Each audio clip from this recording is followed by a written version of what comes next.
आज की इस वीडियो में हम बात करने जा रहे हैं, यदि कोई ज्वाइंट प्रॉपर्टी है, चाहे वो खेती का प्रॉपर्टी हो या फिर वो कोई घर हो, बिल्डिंग हो, उसका यदि आप बंटवारा चाहते हैं तो ऐसे स्थिति में आप कोर्ट से कैसे बंटवारा करवा सकते हैं उस प्रॉपर्टी का। यदि दो या दो से ज़्यादा भाई है, ऐसे स्थिति में यदि आपस में समझौते के तहत बंटवारा नहीं किया जा सकता है तो ऐसे स्थिति में आप कोर्ट से उस प्रॉपर्टी का बंटवारा कर सकते हैं। यदि मान लीजिए जो भी आपका पिता हो या माता हो या दादा हो या फिर जो भी हो परिवार में या भाई हो, वो यदि प्रॉपर्टी का बंटवारा नहीं भी करना चाहता है तो ऐसे भी स्थिति में आपका जो प्रॉपर्टी है वो प्रॉपर्टी का हिस्सा आप अपने निकाल सकते हैं। आपका जो भी वास्तव उसमें पोजीशन होना चाहिए, जो भी हिस्सा होना चाहिए वो आप निकाल सकते हैं। इसका दो तरीका होता है। जैसे मैंने आपको बताया, यदि कोई खेती का जमीन है उसके विषय में भी हम बात करने जा रहे हैं वीडियो में, उसका बंटवारा कैसे होता है, या फिर कोई पुश्तैनी बड़ा सा घर है, कोई बिल्डिंग है, तो उसका भी बंटवारा कैसे होगा ये भी हम बात करेंगे इसी वीडियो में। साथ ही साथ यहाँ पर यह भी बताना बहुत जरूरी है, जो प्रॉपर्टी का आप बंटवारा करने जा रहे हैं यदि उस पर आपका पोजीशन है, यानी कि वो प्रॉपर्टी आपका ही कब्जा में है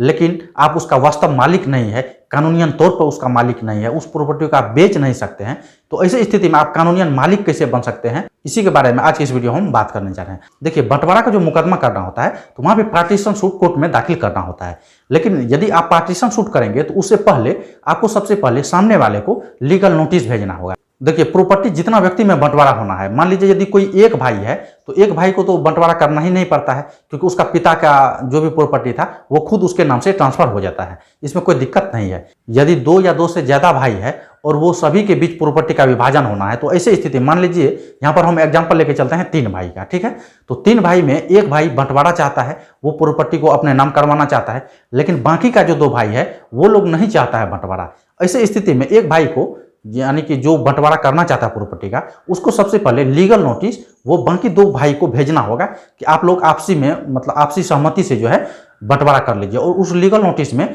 सभी बात को विस्तार से बताना होगा, यानी कि जमीन के बारे में बताना होगा, ताकि लीगल नोटिस पढ़ के ये जानकारी लिया जा सके कि किस प्रॉपर्टी का विभाजन के बारे में आप बात कर रहे हैं। वो सभी बात उस मतलब लीगल नोटिस में आपको दर्शा के एक लीगल नोटिस पहले सेंड करना होगा। यदि 2 भाई है तो दोनों भाई के नाम से अलग अलग आपको 2 लीगल नोटिस सेंड करना है। यदि लीगल नोटिस के बिहेव पे वो लोग तैयार हो जाता है या फिर उसका जवाब नहीं देता है तो ऐसे स्थिति में आपको कोर्ट से पार्टीशन सूट का मुकदमा दर्ज करना होगा। कोर्ट में आपको पार्टीशन सूट करना होगा। अब मान लीजिए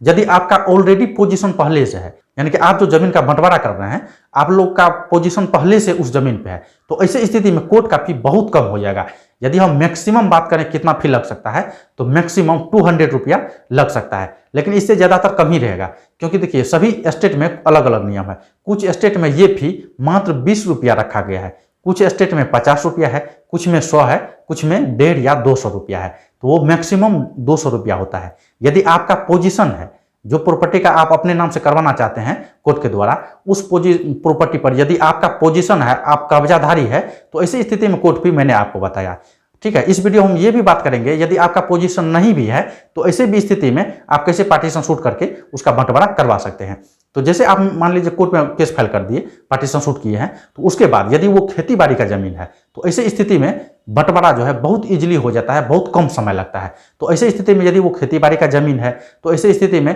एक कलेक्टर को माननीय न्यायालय के द्वारा अपॉइंटमेंट किया जाएगा और उस कलेक्टर को जो है ये निर्देश दिया जाएगा कि संबंधित जमीन जो भी है उसका मतलब बंटवारा कीजिए, सभी भाई के बीच में विभाजन कीजिए, और वो कलेक्टर के द्वारा एक रिपोर्ट पेश किया जाएगा माननीय न्यायालय को, और उसी के आधार पे जो है माननीय न्यायालय अपना आदेश दे देगी। साथ ही साथ यहाँ पर एक चीज बताना बहुत जरूरी है, मान लीजिए कोई पुश्तैनी घर है, बड़ा सा बिल्डिंग है, तो ज्यादातर होता है क्या, यदि कोई बड़ा बिल्डिंग है, 3-4 फ्लोर का बिल्डिंग है, तो ऐसी स्थिति में जहाँ सीढ़ी होता है ना, मतलब ऊपर वाला बिल्डिंग पे जाने के लिए जो सीढ़ी होता है वो सीढ़ी का साइड सभी लेना चाहता है, क्योंकि यदि वो सीढ़ी का साइड ले लेगा तो ऊपर जाने वाला व्यक्ति को कभी रोक भी सकता है, या फिर उधर ज्यादा व्यक्ति का जो है झुकाव होता है कि हम सीढ़ी का साइड ही जाए, ठीक है। या फिर कोई बड़ा सा बिल्डिंग है तो ऐसे स्थिति में उसका बंटवारा में थोड़ा सा ज्यादा समस्या हो जाता है। तो ऐसे स्थिति में माननीय न्यायालय के द्वारा एक कमिश्नर को अपॉइंटमेंट किया जाता है, और कमिश्नर किस रैंक का अधिकारी हो सकता है, तो वो कोई भी रैंक का अधिकारी हो सकता है, वो कोई एडवोकेट हो सकता है या सीए हो सकता है या फिर आर्किटेक्चर हो सकता है,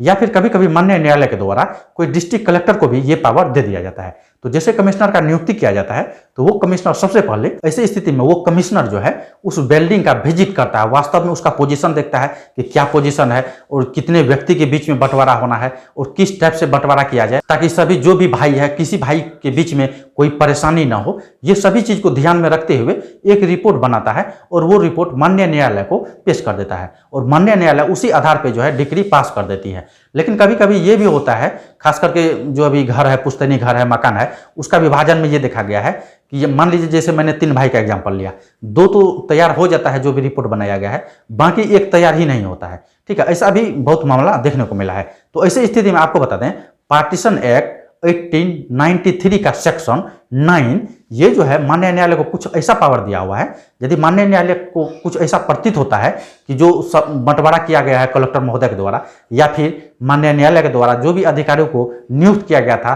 संबंधित प्रॉपर्टी का बंटवारा के लिए, जो भी भाई के बीच में बंटवारा होना है, यदि वो सभी का वास्तव सहमति नहीं होता है तो ऐसी स्थिति में तो जो पार्टीशन एक्ट 1893 का सेक्शन 9 है ये माननीय न्यायालय को यह अधिकार देता है कि संबंधित प्रॉपर्टी जो है उसका कुछ पोजीशन को सेल कर दे, यानी कि बेच दे। कुछ पोजीशन को, हम सभी पोजीशन का बात नहीं कर रहे हैं, कुछ हिस्से को मान लीजिए 25% या 50% जो भी प्रॉपर्टी है उसका हिस्सा को सेल कर दे और बाकी प्रॉपर्टी जो है उस प्रॉपर्टी का जो भी संबंधित भाई है वो सभी के बीच बंटवारा कर दे। तो आपको ये भी बात को ध्यान में रखना होगा, यदि 2-3 भाई है आपस में जो है काफी विवाद हो रहा है, बंटवारा जिस टाइप से किया जा रहा है वो लोग का सहमति नहीं है, तो ऐसे स्थिति में माननीय न्यायालय के द्वारा सेक्शन 9 का भी उपयोग किया जा सकता है। तो इस चीज को भी समझना है। अब मान लीजिए यदि बंटवारा हो भी गया, माननीय न्यायालय का आदेश भी आ गया, जजमेंट भी आ गया, लेकिन कुछ व्यक्ति के द्वारा, मान लीजिए आपका प्रॉपर्टी कोई दूसरा व्यक्ति जो है कब्जा करके रखा हुआ था और आपने पार्टीशन शूट किया और माननीय न्यायालय का जजमेंट भी आ गया है,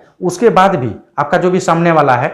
वो खाली नहीं कर रहा आपका प्रॉपर्टी, उस पर कब्जा जमाए हुआ है। यदि आप ये पिटीशन को माननीय न्यायालय में फाइल कर देंगे, इसके बाद जो है माननीय न्यायालय के द्वारा पुलिस को ये निर्देश दिया जाएगा कि जो भी संबंधित व्यक्ति है जिसका उस पर अधिकार माननीय न्यायालय के द्वारा दिया गया है उसको आप पोजीशन दिलवाइए। तो ऐसी स्थिति में आप पुलिस का उपस्थिति में उसको खाली करवा सकते हैं और खाली कर दिया जाएगा। लेकिन आपको यहाँ एक चीज ध्यान रखना होगा, जब भी आप पार्टीशन शूट करने जा रहे हैं तो ऐसे स्थिति में आपको यह ध्यान देना है कि आपका जो भी फरीक है जो आपका प्रॉपर्टी को कब्जा किया हुआ है और वो नहीं छोड़ रहा है, जिसके कारण आपको माननीय न्यायालय में पार्टीशन शूट दाखिल करना पड़ा, तो ये चीज मतलब सामने वाला जो आपका प्रॉपर्टी पे कब्जा किया हुआ है ये कब्जा 12 वर्ष से ज्यादा समय के लिए नहीं होना चाहिए। ठीक है, उससे पहले ही आपको माननीय न्यायालय में पार्टीशन शूट दाखिल कर देना चाहिए। यदि आप जानना चाहते हैं 12 साल आखिर ऐसा क्यों लिमिट दिया गया है, तो आपको बता दें, यहाँ हम संक्षेप में ही बताने का प्रयास करेंगे। यदि 12 साल आपका फरीक आपका जो भी प्रॉपर्टी है उस पर कब्जा रखता है तो वो प्रॉपर्टी सब दिन के लिए आपका फरीक का ही हो जाएगा,